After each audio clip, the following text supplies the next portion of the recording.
Hi, my name is Sarvesh and you are watching D365 Notes. Today, the agenda of this video is to cover about the vendor default dimension in D365 Finance and Operation. So, in my last video, I have covered about vendor account number sequence as per the group. So, today I will be covering about the similar scenario, but it is related to financial dimension. For example, you have lot of vendors available in system and you have to create a lot of vendor in system, and on that vendors you have to define lot of financial dimensions. Let me show you. So let's take for example this vendor.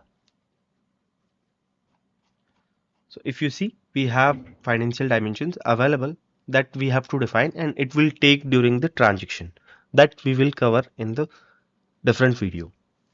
So you have requirement where whenever you are creating a vendor, then automatically financial dimension should be populated. So in that case, we can define this financial dimension, default financial dimension on vendor group itself. So how to do that? Let's see. Here, let me show you. Let's select an vendor and you will see vendor group action pane in vendor group form. So this is the vendor group form. If I click on vendor groups, you will see default financial dimension.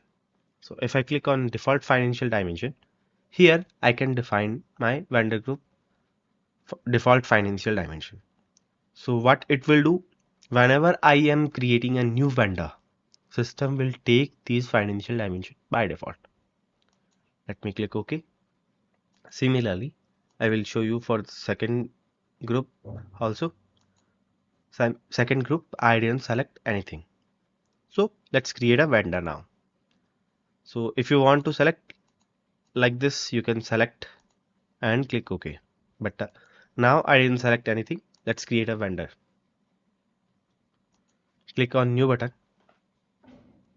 Here, if I scroll down, you will see there is no information available. As soon as I'm selecting any vendor group, for example 10th, where I have defined financial dimension, it is taking financial dimension automatically. And you just have to define name and other relevant information for your vendor. Okay, this is the positive scenario. Now let me delete this and create a new vendor. Similarly, I will show you again. It is blank, and if I'm selecting vendor group as a second vendor group, system will not take any financial dimensions over here because we didn't select anything on service vendor in default financial dimension group. So I hope you have got the idea about default financial dimension group on default financial dimension on vendor groups. So that's it for today. I will see you in the next video. Till that time, tada, bye bye. See you in the next one.